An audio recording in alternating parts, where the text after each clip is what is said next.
আসসালামু আলাইকুম everyone, welcome back to my channel.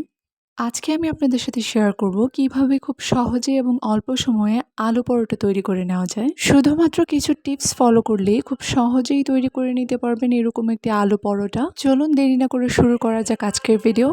প্রথমেই একটি মিক্সিং বোলে নিয়ে নিচ্ছি 2 কাপ আটা। আপনারা চাইলে এখানে ময়দাটাও ব্যবহার করতে পারেন। দিয়ে দিচ্ছি সামান্য একটু বেকিং পাউডার এবং স্বাদ মতো লবণ, আর দিয়ে দিচ্ছি তেল। তেলটা এখানে কতটুকু দিবেন ওইটা ডিপেন্ড করছে আপনি কতটুকু আটা বা ময়দা ইউজ করছেন। এক্ষেত্রে তেলটা একবারে না দিয়ে অল্প অল্প করে দিয়ে মিক্স করে নেবেন। আর যখন দেখবেন আটাটা এরকম মোট করে নিলে মোট হচ্ছে এবং হালকা একটু চাপ দিলে ভেঙে যাচ্ছে, তখন বুঝবেন যে আপনার তেলটা দেওয়া হয়ে গেছে।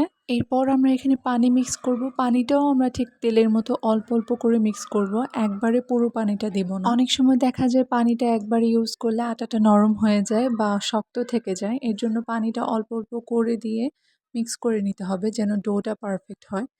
যদি এটার ডোটা পারফেক্ট হয় তাহলেই আপনার আলু পরোটাটাও পারফেক্ট হবে, এবং অবশ্যই এটাকে সময় নিয়ে ভালোভাবে মথে নিতে হবে। আপনারা দেখতে পাচ্ছেন এটা কতটা নরম হয়েছে।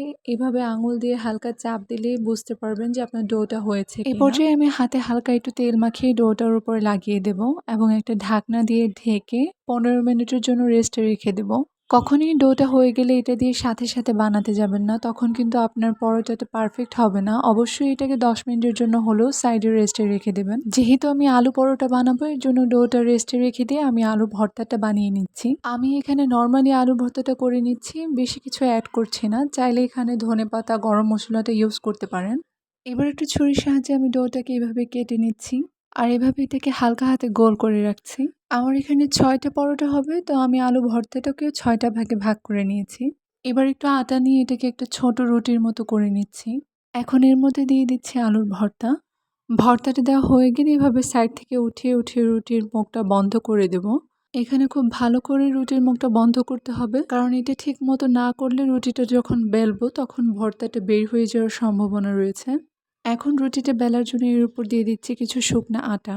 রুটিটা বেলার সময় অবশ্যই হালকাভাবে রুটিটা বেলে নিতে হবে, একদমই জোরে বেলা যাবে না, কারণ জোরে বেলে আপনার রুটিটা ছিঁড়ে যেতে পারে, তখন আর ভাজার সময় রুটিটা ফুলবে না। আমি আপনাদেরকে দেখিয়ে দিচ্ছি রুটিটা ঠিক কতটা পাতলা হয়েছে। এবার এটি ফ্রাই প্যানে রুটিটা দিয়ে দিচ্ছি। এ পর্যায়ে চুলার আঁচটা মিডিয়াম আর লো এর মাঝামাঝিতে রাখতে হবে। যখন দেখবেন রুটিটা হালকা এভাবে ফুলে আসছে তখন উল্টিয়ে দিবেন। হালকা একটু ভাজা হয়ে গেলে এখানে দিয়ে দিচ্ছি তেল। তেলটা দেওয়া হয়ে গেলে রুটিটা ঠিক এইভাবে ফুলে আসবে। আর একটা পাশ যখন এইভাবে ভাজা হয়ে যাবে তখন অপর পাশটাও আমরা ভালোভাবে ভেজে নেব। এবার আমরা চুলা থেকে এটাকে নামিয়ে নিচ্ছি আর একটা ছুরির সাহায্যে এটাকে 4টা ভাগ করে নিচ্ছি। আমি আপনাদেরকে দেখাচ্ছি এটার ভেতরটা ঠিক কতটা পারফেক্ট হয়েছে।